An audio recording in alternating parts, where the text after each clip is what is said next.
On this week's episode, that sounded weird. It's like a feedback. On this week's episode, again. What's is it me? No, it's weird that I said You like what? Because you're getting echo. loud. I guess just like something a little extra echo in my ear. Maybe try it again. Maybe it's my deep narration voice there. Yeah, man, it's a Gerald voice you got going on here. Echo. Hello. On this week's episode, what kind of magic can Aladdin conjure up? Huh. Yeah, there it is. Did it again. Weird. You're getting loud for a minute, and then it's That's weird. Okay. Try one more time. On this week's episode, what kind of magic can Aladdin now I messed up. It's in my head. On this week's episode, what kind of magic can Aladdin conjure up this Memorial Day weekend? The disappointment over the Game of Thrones. The disappointment over the Game of Thrones ending continues. And what can PC fans expect this year at E3? All this and more as we reach our next stop, the PCC Multiverse. And we are back with another episode of the PCC Multiverse. This is Gerald Glassford coming right at you here, along with my good friend. He is the man. But it wouldn't be a PCC Multiverse without my good friend. He is the man on the flying carpet for Humanica Media. You got to check out everything that's going on today at humanicamedia.com, Humanica Media on Facebook, YouTube, Instagram, and so much more. It is my good friend, freshly back from Disneyland. It is Josh Peterson. What's up, man? I was just thinking about how I can show our audience a whole new world, you know? Exactly. But you're not going into song, I can tell already. You're still getting that voice back. Yeah. You know, I would, but I just don't want to do Robin Williams any disservice, you know? Next week's episode, maybe next week. Tune in, everyone. Tune in. But you did get a chance to go to Disneyland today earlier and check everything out, what's going on. What's the vibe right now with Galaxy's Edge just freshly opened for the public to go ahead and see? Well, so they're still doing appointments, and we're trying to get an appointment, or reservation. I mean, we're trying to get one, but I don't know what there's a process, I guess, you got to go through. You don't just sign up for it. So, but yeah, Disneyland's packed, man. It's, you know, they're raising prices, and they put in a new part of the parking structure. It's packed. Like, we went in there today, and I don't know whether it's because Memorial Day and everyone's got the 3-day weekend, but there are just so many people there, and there's a lot of excitement. I'm seeing a lot of articles pop up on the internet. If you go to into the parking structure at the very top level, you can kind of see what's going on in there. But I'm curious because from what I understand, or talking to people who work there, they're saying that the issue is going to be moving people along through these exhibits instead of how you go to Disneyland, you kind of like to just walk around and take things in and see what's going on. But I guess there's a concern here that there's going to be so many people wanting to get into Star Wars land that they're going to have an issue getting people to cycle through so more people can come in. So I don't know if it's going to be like IKEA style where they kind of push you through through a designated path, or how they're going to handle something like that. Well, you got to remember, I mean, folks like me have been going to Disneyland, in my case, almost 50 years. In your case, 28, 30 years now already? I mean, you've been there probably, close to 25, 30 times, I would imagine? Yeah, I mean, when I can afford it, I like to go. Okay. Yeah, that's true. But what I'm saying is that for us, it is the same thing pretty much every time we've gone there for the past, so many years, with subtle variations, a new thing popping up every now and then. But for the most part, it's been the same thing.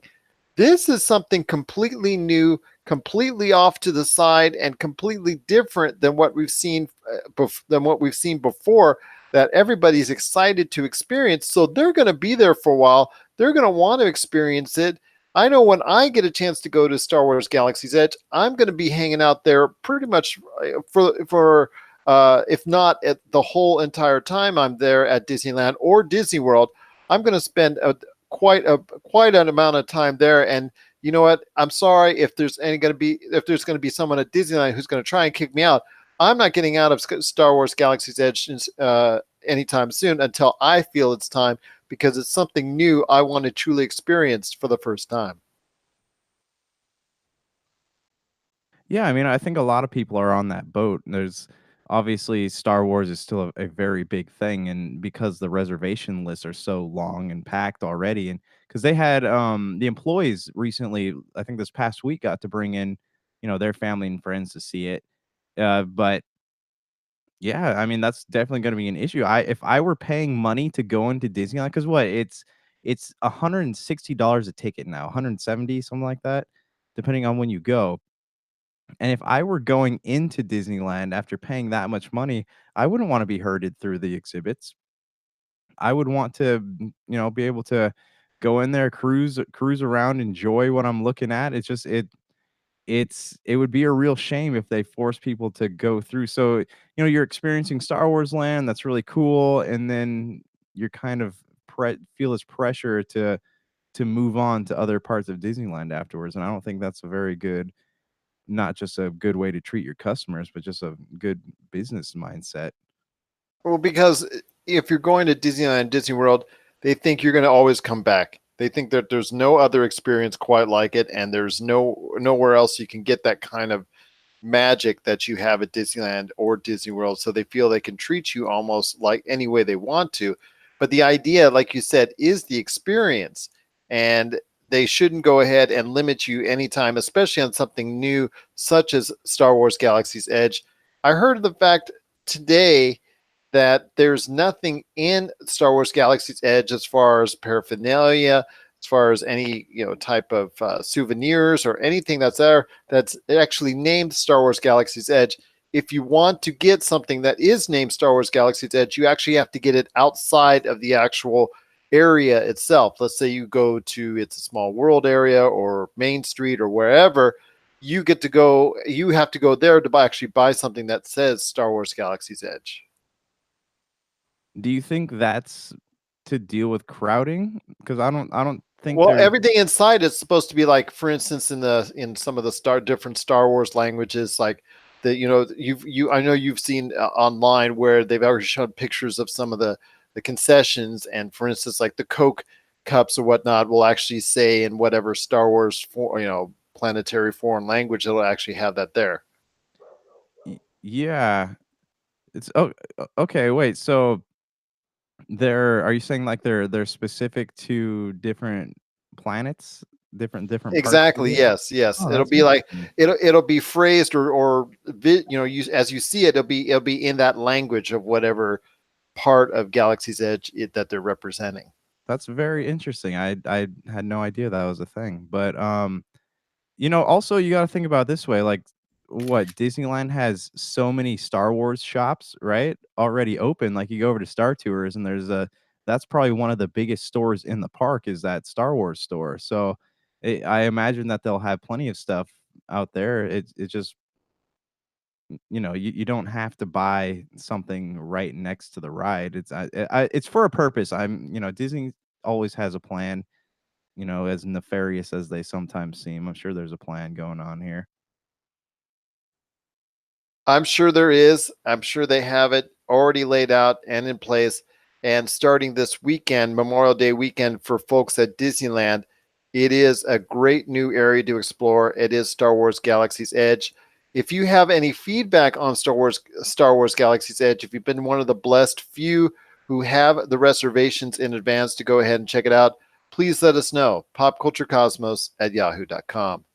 But it is going to be a great episode we've got for you today. We've got a good friend returning for we've got a great person returning for another round of another interview with us today, and that is Sam Petralia of the awesome Bullhorn app.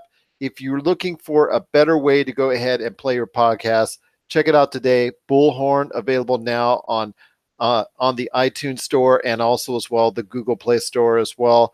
Just he's going to stop by and it's his time to vent about what's going on with the Game of Thrones. He has an opinion, all right, when it comes to what how this big time series closed out. He has got his opinions on it, and where he's going to be able to share that here in a little bit. Plus, also as well, Josh and I are going to cover some of the PC games or some of the games that will translate best to PC coming up that are going to be they're going to be previewed coming up at E3. Plus, also as well, we're going to be talking about Pac-Man. It is the anniversary this week of Pac-Man, almost 40 years old. We're going to talk about the influence Pac-Man has made upon the world of video games as well. But first, my friend, it is a big Memorial Day movie preview. We've got a lot of great stuff going on, especially this weekend when it comes to movies.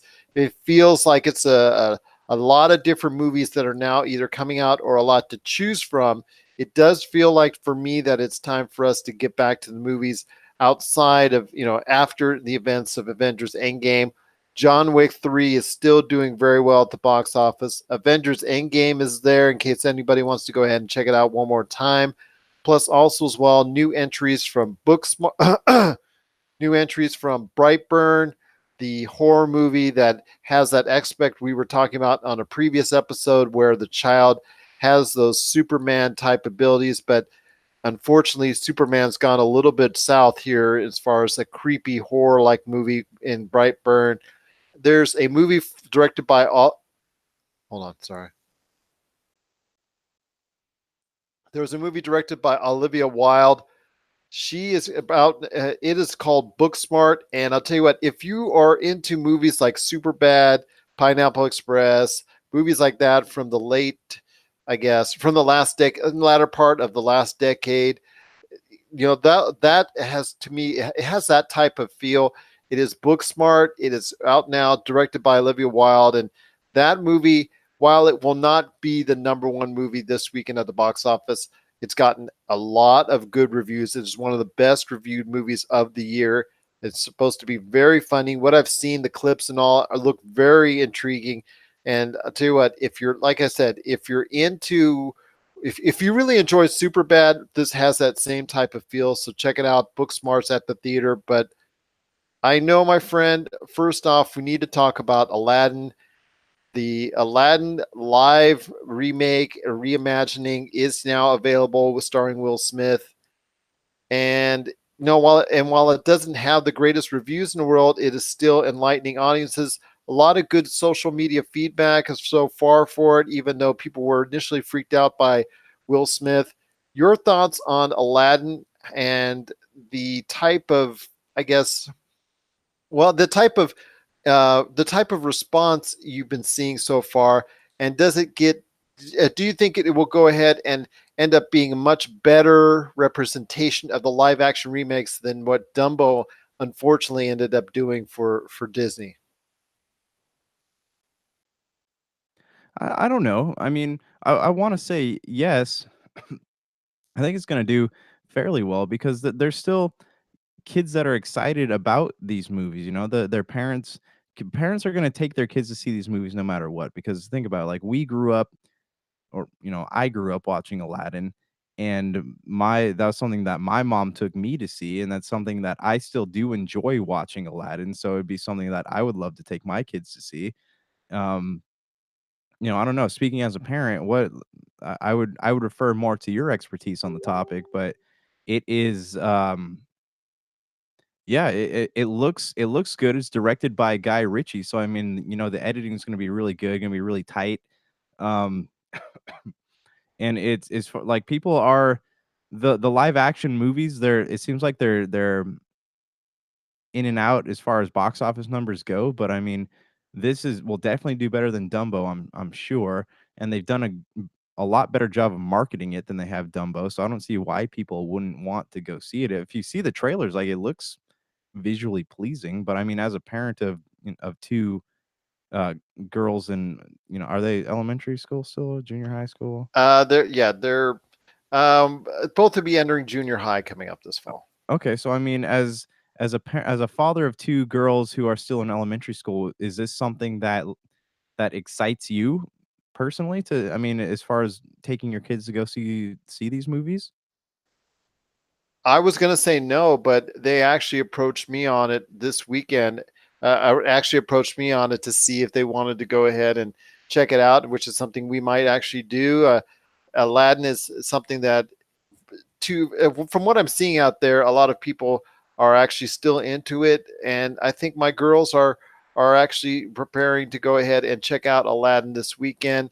It's something that they still have an interest in. Although Endgame, they're both still psyched over what happened with Endgame. They both enjoyed it so much, and they actually wanted to go ahead and check that out too. I mean, with the 4 day weekend and all, for many kids out there, it is actually a good time to go check out a lot of good movies. So, yes, there is a lot going on as far as Aladdin's concerned that interests my girls, and I'm sure a lot of parents and kids as well. So, it is going to be doing pretty good out there. Right now, it's projected to do right around $75 million for the entire weekend, including Monday, which is a pretty solid outing. It's not the overwhelming success that I think Lion King will achieve, because when the Lion King comes out, I think that's the Disney live action remake that I think a lot of parents, families, kids are actually reaching out for, or actually waiting for at this point in time. I think that Aladdin was just something to be a stopgap, or something in the middle, just to to take up that point in time. Dumbo unfortunately did not do it for most of the consumers out there, so kind of disappointed at the box office. But at this point in time, Aladdin could do very well, or could do well enough to go ahead and make it worth its investment as far as the live action remake is concerned. Whether or not people are enamored with Will Smith's genie, I think that's up for debate, because there's still a little bit of feedback here and there as far as the blue genie that he represents. But you know what? Overall, right now, there's some good vibes going in to go see Aladdin. I think it's going to do pretty good at the box office. I'm hoping that Avengers Endgame will still have one more decent week out there to see what they can do to try and knock out a little bit more dough, and try and close that gap even more between it and Avatar. But for right now, I think Aladdin is going to do pretty good at the box office. John Wick 3 is still gonna take a over 50% hit at the box office. But the movies I want to ask you about, Brightburn. I know we talked about Brightburn a little bit, about, like you said, something that is going to be something maybe you want to check out at home or whatnot. To me, it's just something that it looks like it's a great idea, something that's a little bit different, but maybe in execution, it's just not grabbing people enough to go ahead and make it that I guess that low budget horror flick that I think a lot of people were thinking about it when it first came out, when the first trailer came out.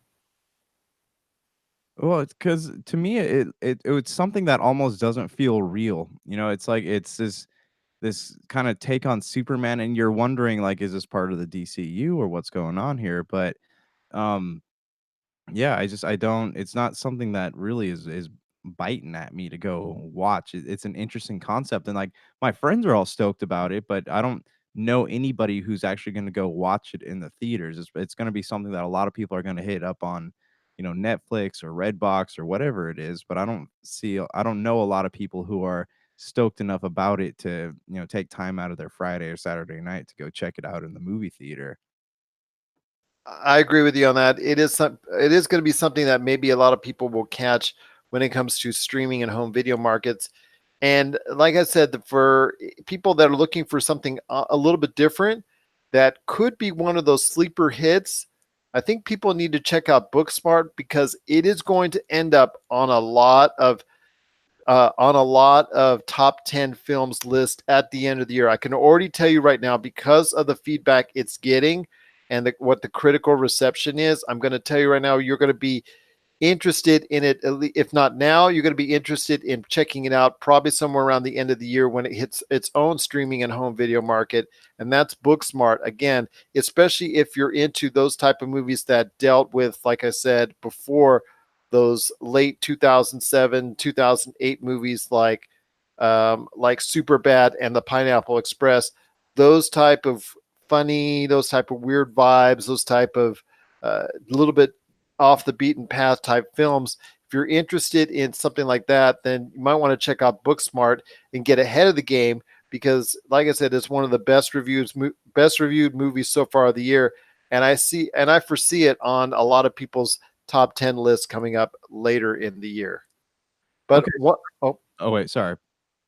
This okay, so for those of you who don't know, this movie is directed by Olivia Wilde, who she had her turn in House. She was recently in that Amazon movie.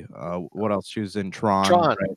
Yeah, so she's another actor turned director. And from what I understand, she's actually pretty good at it. But I haven't read a lot about this movie. So I know that it is a super bad esque film featuring girls. So I mean, my question to you is, do you think that we are at a point where we're going to start seeing a resurgence of those type of movies, or do you think because the gender roles are switched that it's kind of like a new take on an old genre? It is a new take on an old genre. Whether or not it connects with audiences, that's still up for debate.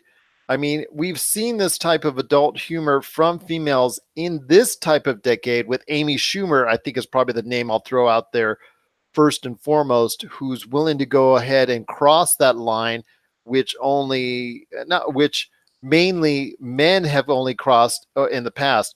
I still think it's kind of refreshing to see those type of movies if they're done well. And it looks like from what I've seen that Olivia Wilde could possibly have a small sleeper hit on her hands that could blossom and grow and could be if given the right and if could be if given the right love and attention from fans out there be something that could have a lot of legs as far as continuously week in week out having people go ahead and say good things about it. It's not going to, like I said, start off with a bang because of the fact that it doesn't. It's not in as many theaters, and that's the type of movie that has to get a lot of word out and whatnot. But yes, it reminds me of so much of like Superbad. It is a different take on the same genre, but you know what? I think as long as people find it refreshing and people find it interesting, like I think you and I do, that I think it might be something a lot of people might want to see. If they don't catch it now, they'll definitely catch it later. Yeah, no, I mean, I'm definitely interested in this movie. So is the other girl, not the main character girl, but her friend, is she the girl that's on the memes all the time? I can't tell. It looks like she's got the same face. That's what I was curious about. I don't think so, but you're right. There is definitely a resemblance there. I know the movie takes place at the very end, the last day of the school year. It starts off because they're already graduated, already gone through it. They're going through the formalities of the last day of the school year. In fact, Jason Sudeikis, who plays a co-starring role as I believe either the principal or whatnot, he's talking about how much of a relief it is being that the last day of school, and he just wants to get them out of there. So there's a lot of good things going on in that movie. Lisa Kudrow's in it from Friends. Everybody knows her, and she plays a mom of one of the girls in the movie. And yeah, it's definitely something that is very adult, very R-rated. But you know what? It's something that, if it's done right, like it seemingly is, that a lot of people could be interested to see it as a really good, funny movie that's out there. And you know what? Why not? I mean, we have our Ryan Reynolds. We have, like I said before, Pineapple Express, 40-Year-Old Virgin, Super Bad. We've got all those movies that we leaned on, that we laughed at and had so much fun watching, that were predominantly male. Why not have something that is focused on women at this point in time and their future, because these girls are also they want to have this crazy night and go to these parties and whatnot, but they're also got a future set up for themselves as well. And could that be in contrast to what they want to do going forward? And it's just you see that I mean, this is not something that I guess is a totally original story or concept, but the fact that you're seeing it from a different vantage point makes it all the worthwhile. Yeah, so sorry. Like movies like Superbad, no, I mean, I wouldn't even say Pineapple Express. That's kind of a crap movie, but Superbad, you have your Knocked Up, you have your 40-Year-Old Virgin. What made those movies feel successful was the relatability that you found in a lot of the characters, though they were stupid and idiots at time. There was relatability in a lot of like the weird situations that they kept finding themselves in. So I think that if this movie is done correctly and it has that relatability, it could really strike a chord with audiences. So I'm hopeful that it does, and I do want to go see it. But um, it's just it's to me, like, those types of movies are all about the characters. Have I experienced anything they've experienced? Is there a coming of age tale being told in these things? And that's kind of why people like Superbad so much and why that movie still resonates with so many people today. You're the high school teacher, my friend. So if you get a chance to watch it, you got to tell me if it's that close to real life, or even if something that you can see relating to or having a knowledge about, because are these the way the kids act like that in a public high school forum, especially kids that are so close to the end of they're so close to the end of their own school year, which obviously is intended because it debuts right around the end of the school year itself. Yeah, yeah. I mean, this is a good time for a movie like that to come out, but I am yeah, I need to know more about it. I should probably watch a few more trailers about it, but, um, yeah, no, it looks good. Hopefully it's good. Hopefully it resonates with people, and we honestly like, that genre's been dead for so long. I would love to see it come back, because you always have those movies that are slightly successful, and then you see a lot of straight to DVD sequels to stuff like that. So, I'm hoping that this could be something that uh, revives the Judd Apatow type films, something like that. Maybe we'll see more females tackling this genre, which would be interesting because that's kind of a point of view that we don't really get a lot of. We see the man point of view of females, but we don't get, what they're actually thinking, which could be, sprout a whole genre in itself, which could be something that people really would want to watch and feel um not what am I trying to say? They would feel, like it's fresh, it'd be something that we haven't seen in a while, but it still feels fresh, if that makes sense. Oh yeah, it does. And this is something that like I said, sounds like both of us. It sounds like both of us want to see this film because it looks like, from all appearances, that it is pretty good, and it looks like something that I think a lot of people that are looking for that type of movie, it might actually give them that fix. If you get a chance, go on YouTube and type in Booksmart first 6 minutes, and you'll actually see Anna Purina. I think it is Anna Purina. Is that the let's see, what is it?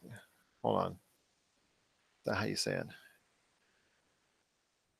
Oh, dang, you see the producers behind this. Yeah, Will Ferrell, Adam McKay. So this has a lot of people that were behind Anchorman produce this film. That's interesting to me.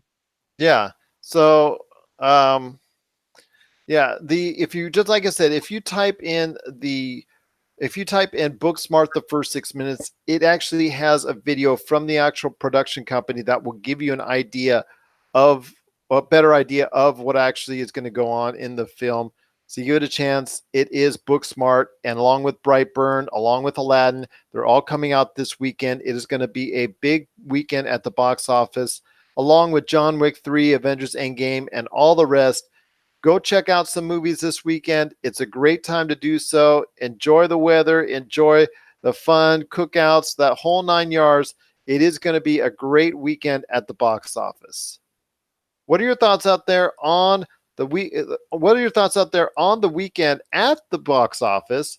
Are you interested in go checking out Aladdin, Brightburn, or this upstart Booksmart, or Booksmart, in what could be one of the surprise movies of 2019? Share us your Share us your thoughts, popculturecosmos at yahoo.com. Also as well, Pop Culture Cosmos, Humanica Media, and Game Source on Facebook, Twitter, and Instagram as well. Well, coming up next, we've got Sam Petraea from Bullhorn. You got to check out the awesome app that plays podcasts better than anyone else. He is going to be stopping by to share his thoughts on the Game of Thrones final episode. Was he happy or not so happy about the ending of the Game of Thrones? Find out after the break. This is the PCC Multiverse. And we're back. And we're back to close out the show. This is the PCC Multiverse. If you need a listing of where we're at, because we're being played all around the world 7 days a week on radio, but we're also on over 30 different podcast outlets, including Bullhorn, of course. Check out our listing today on Facebook, Pop Culture Cosmos. My friend, you've got a great thing going on with Humanica Media. So share the goods, my friend. What is going on with your great experience known as Humanica Media?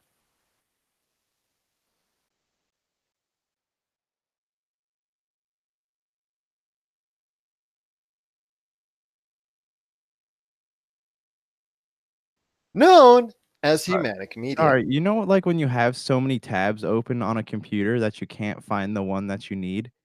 I was just I ha have done that many I times. was having a moment like that. That's weird. Okay.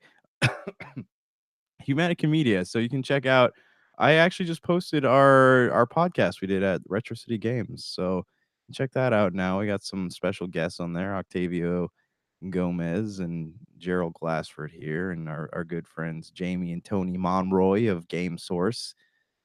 Just talking about a lot of stuff, a lot of video games. Somehow we end up going on a tangent about what wizards did with their poop at Hogwarts before plumbing. So if that interests you, definitely tune in. You can check it out now, iTunes, Podbean, all the usual places. It was a great episode. I actually got a chance to go ahead and share that to Retro City Games and a lot of other outlets, and just appreciated talking to you guys there at the Retro City Games charity game night. We hopefully will be doing one in later this year, either November or December. We're still trying to finalize that, but yes, it was a success for us in April. But our big holiday charity gaming event, holiday charity game night, will be coming back again to Retro City Games. And if you want to get a sense of what that was like, check out the latest Topicocalypse today on all the major podcast outlets. Well, my friend, it is an E3 preview. We're going to go ahead and start off with games for the PC.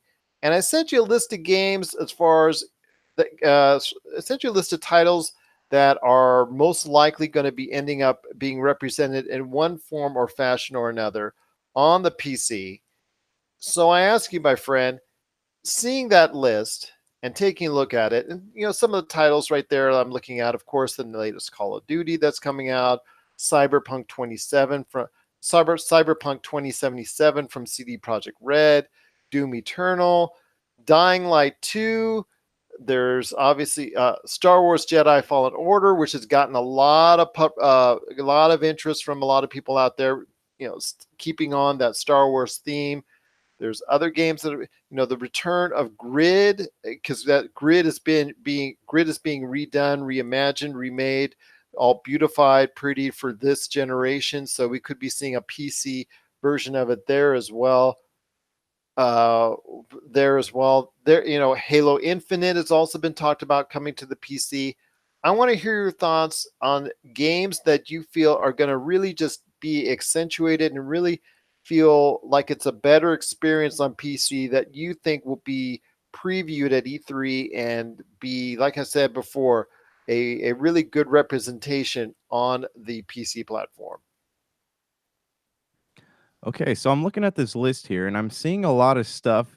Some of it's already out, right? We're getting Anthem, and EA has sworn up and down that they're going to keep supporting Anthem after pulling the add-ons that were supposed to come out. Some kind of big uh something you got to play with. Yeah, it's some kind of big expansion coming out for that, and they stalled it. But they're swearing up and down that they're going to keep supporting it. So I'm curious what that means. I would hope that they have some kind of killer show to coming out of E3. because EA usually, they always have their own press conference, and I imagine we're gonna see something Star Wars there. But my hope would be we'll see something from Dragon Age, but also maybe like a teaser of something from Mass Effect. But so yeah, we're seeing Anthem, we're seeing Apex Legends, Battlefield. So let's talk about EA Play for a minute because they're like that's the EA has all these programs where you can, they have game streaming, you can get access to their stuff early, but they're instead of listening to what the players want, they're doing all these things and they're treating people with early access stuff like like they're beta testers, and I'm not really cool with that. No, that's something that still gnaws at you It continuously. does. It does because if you're paying what $170 a year for this service, you shouldn't get treated like that. It's not cool unless you're because you're supposed to be paying people to beta test these games, and it seems like EA once again is trying to find ways to cut corners. It Um, sounds like it. Yeah, and I know, right. and I understand. I get that. It's just something that, like you said, is it's not a great practice, but somehow they're able to go ahead and get by it. But you're right. Anthem has been, I guess, a little bit of a disappointment, and having a lot of its DLC and extended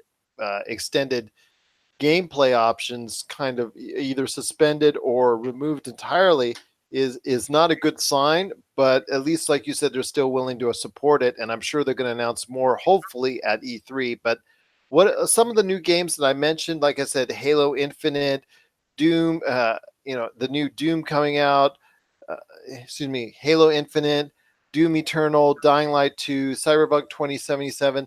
Which do you think will probably run best or probably be accentuated best on a PC platform? My money is on Cyberpunk 2077 because of the fact that I think not only is it supposed to be a fast-paced first-person shooter, but I think the way CD Projekt Red in the past has done things differently from a, I guess, over the head third party type, vision. Is this is something that they're really doing for the first time on a such a large scale for a first person shooter, that I think to actually really enjoy it, you're going to need yourself a powerhouse computer. Well, that's the thing about PCs, right? Is that you got to be have quite a bit of money to run them, and you also have to be a nerd. So there's that. But yeah, I know Cyberpunk 2077. I imagine is going to look good. My money's on Doom Eternal because like you look at how beautiful the other like the Doom that just came the most recent Doom, you look at like how well that runs on consoles and everything, and like you'd be crazy not to want to go pick that game up because Doom has like it's whatever engine they used to build this game, it requires a lot of power. And if you've seen the gameplay, what did they show? They showed Doom Eternal running on the Stadia, right? Remember when they had that trailer come out? Yes, And that like you it's going to look amazing, but I imagine it's going to be something because it's such a fast-paced game. There's so many things changing visually on the screen at one time that it's going to need a lot of processing power to play. I Uh, agree with you. Doom has always been something that's kind of pushed the envelope, no matter what, no matter what version of it. Remember, as I've told you before, but way back when we were doing networking on networking deathmatch on Doom from several different uh, SGI work Silicon Graphics workstations that were 10, 20, $30,000 units that were that we were going ahead and powering these multiplayer deathmatch games of Doom at the time, which we all thought was awesome. You got to do something while your shots are rendering.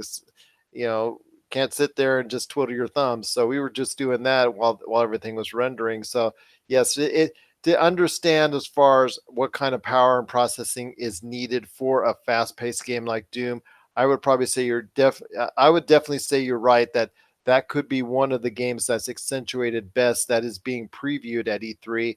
I also think that Halo Infinite, I think something that they need to go ahead and do is obviously not only make it a better version of Halo than what's been represented in the recent past, but also put it on a more highlighted platform for the PC, because Microsoft is Windows and Windows is Microsoft. And Halo, it's been on PC before, but it really hasn't been promoted. It's been delayed as far as what versions, original version to when it finally comes out on PC. Yeah, and exactly. And it's just about sometime it's about time that there is a true day and date release for the Halo franchise that's accentuated best on a PC platform. I'm sure it'll run fine on Xbox One. I'm sure it would be fun run fine on whatever the next Xbox platform will be. But to have something that is optimized for Microsoft Windows and have it be an actual Microsoft game is something that they really haven't advertised and promoted in quite some time. Well, so for Halo Infinite, I don't doubt that's going to look beautiful and it's going to need probably something pretty graphic intensive to run. But uh, what my theory is that they're going to use the release of the Master Chief Collection to kind of test the waters and see what happens, see what they need to change in order to put Halo Infinite out on PC. And I hope that a PC release is inevitable because, like you said, Halo is Microsoft has had Halo in their repertoire for quite some time. So it'd be weird not to throw it out there. But then again, all this talk about cross-platform play that Microsoft's really pushing, that would be something very interesting to see how Halo crosses over with PC. But I mean, do you feel like they will change the game enough to make it something that really interests PC players? Because I know a lot of PC players are have consoles, for games like Halo and stuff. So do you think that would be something that might be enticing enough to take people who play it on console and then make them want to go play it on a PC? It all depends if they allow mods. If they allow mods, I think that would be a very smart move and will allow them to go ahead and expand the Halo Infinite title even further and make it something that has never really been, I guess, performed very well on a Halo game before. If they make it open and they make it available for people to go ahead and make their own mods for it, the possibilities are seemingly endless because you've seen other games that go ahead and allow modding, and it's just really expanded the possibilities for these games and expanded the interest for these games much more so than on a console fashion. And if they do that for Halo Infinite and make it open source and make it available to people out there to go ahead and make modifications for it and make mods for it, that would make it so much more appealing to the PC community and actually will help them embrace it even more. Yeah, that's a good point. It'd just be, I'm how is that going to work though with like with cross the alleged cross-platform play? Is there going to be something where the same mods are available on Xbox? So if someone makes a really cool mod for Halo Infinite on PC, can someone from Xbox use it? Are we going to be facing, because I remember the first time that uh Activision was it Activision that made Call of Duty 2? Was that them? I think so, right? So the first time that they played around with mods, I remember playing Call of Duty 2, and all of a sudden this guy was shot a rocket out of a horse's butt. So I'm wondering like how that's going to cross over, or if they're going to let that happen. And if you turn the mods on Halo on, Xbox or PC or whatever, are they going to do that thing where they remove the achievements like they do in Elder Scrolls? You're right. That could be up for debate at this point in time, but we'll have to wait and see. There's going to be a lot of great games that are going to be transferred over onto the PC that are big major titles. And yes, you should never exclude some of the great independent titles or smaller budget titles that are also going to be announced and released eventually for the PC platform. And Josh, we see every single week that's flooded in our inbox by PR companies worldwide, them all telling us about this latest and greatest game coming to Steam, this latest and greatest game coming to Steam, and all this good stuff that's coming to the Steam platform or the Epic Game Store or good old games. That yes, there's a lot of great stuff that are coming to those platforms. A lot of budgetary stuff that are really not that good as well. But I think we're going to be able to go ahead and get an idea of what good there is coming out for PC coming up here next month at E3. I know you're going to be checking out a lot of stuff, but I also know that you guys will spend time at least a little bit at the Indiecade at E3. Yeah, we're scheduled to hit up Indiecade. I know also that we have one of us has an appointment to go check out Rift Breaker. I don't remember if it's me or Tony, but yeah, I've been getting some emails from Indiecade, and they've always got a lot of interesting stuff out there. That's how we first got our hands on with Where the Water Tastes Like Wine. Remember we talked to Jonaman Nordhagen. There's always like if you want to see where all the up and coming game devs are, it's Indiecade is the place to go. And that'll be a part of E3, and hopefully we'll get a chance to talk to a lot of great people down there as part of our coverage of E3 2019. What are your thoughts out there on some games that are coming to the PC platform, either big games or small games? Send us a list and we'll see what we can try to do to cover them. Let us know. Popculturecosmos at yahoo.com. Also as well, Popculturecosmos, Humanica Media, and Game Source on Facebook, Twitter, and Instagram as well. Well, I want to thank Sam Petrello from Bullhorn for stopping by on today's program. It's always awesome to have him here. And remember to check out the Bullhorn app if you really want the best app ever to go to play your podcast. Just the way it's laid out, I cannot recommend it any higher. It is the Bullhorn app that's available now for either the iPhone or Androids. And also, my friend, I just want to go ahead and let everybody know that we're going to be talking to a lot of great people coming up on our next Pop Culture Cosmos and PCC Multiverse going forward. We're going to have more E3 previews coming up in the future for all of our shows leading up to E3 2019. Plus, we'll still continue to have great guests. Before we head on out, my friend, before we head on out, I want to go ahead and congratulate Pac-Man on 39 great years. Your thoughts, man? Did you ever play Pac-Man as a kid? Okay, so when I got my first console is a Sega Genesis, as I've talked about on here a few times, and I remember being obsessed with Sonic the Hedgehog, and then my mom went out and bought Pac-Man, okay, and she brought that home, and that was her jam when she was a kid. So she bought Pac-Man, and then it was during Thanksgiving, and my aunts and uncles were over, and they were all fans of Pac-Man. So here I was thinking that I was the cool kid at the dinner table, and my mom and my aunts and uncles are just destroying me at Pac-Man, and I didn't get it, it's just this wah, wah, wah, wah, wah, wah, wah, going across the screen, and that was the gameplay, you're just trying to outrun the ghost, but to them, it was everything, and that's kind of, it's cool. It's cool to see that that's something that still holds up well, pretty well today. Granted, the 3D entries where you're running around, doing the platforming and stuff wasn't well executed, but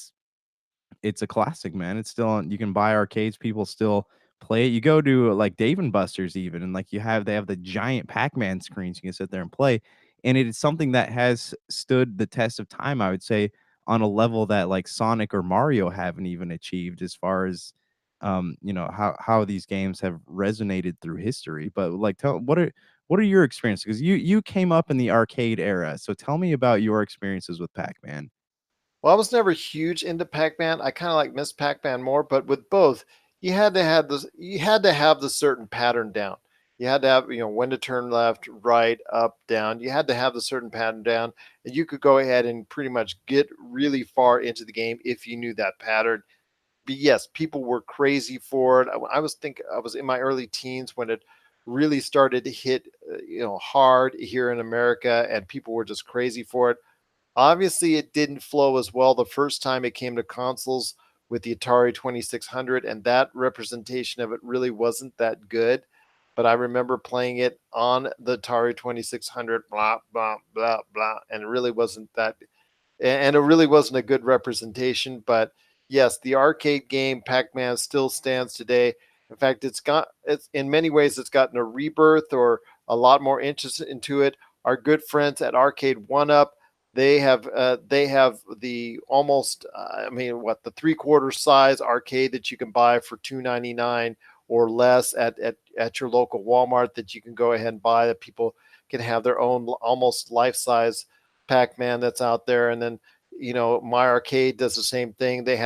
My arcade has had representations as well. So it's just still many ways you can go ahead and get your Pac-Man fix. And I think a lot of people are more nostalgic on it. I think a lot of people got tired of it in the late 80s and early 90s, but after the cartoon, there was remember there was even a remember there was even a Saturday morning cartoon available for it. So yes, the disco song that hit #1 on it, Pac-Man Fever. So yes, there was a great interest into it at time. It was a staple of pop culture in the early 80s, and there's so many ways you could go ahead and experience it now. And just seeing younger audiences and young kids out there playing Pac-Man, for me, I get that nostalgic feeling when I was at the arcades.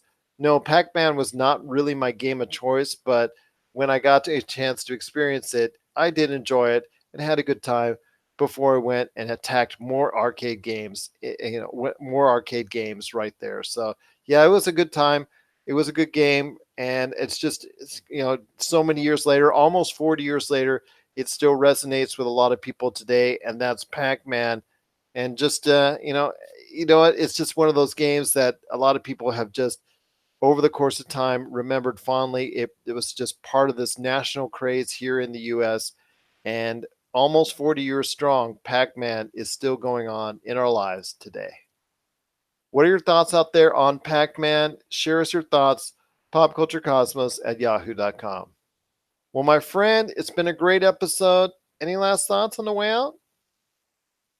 Sorry, I was kind of reading up on the Netflix Marvel stuff, and it would seem that our Luke Cage is going to be in an episode of Cloak and Dagger. So maybe Hulu has some plans going on here. So I'm just we'll talk about this on a later episode. But And Jessica Jones is coming for season 3 yep. in June, hmm from what I So understand. so maybe these series will be given new life at Hulu. That could be interesting. I would honestly love to see that.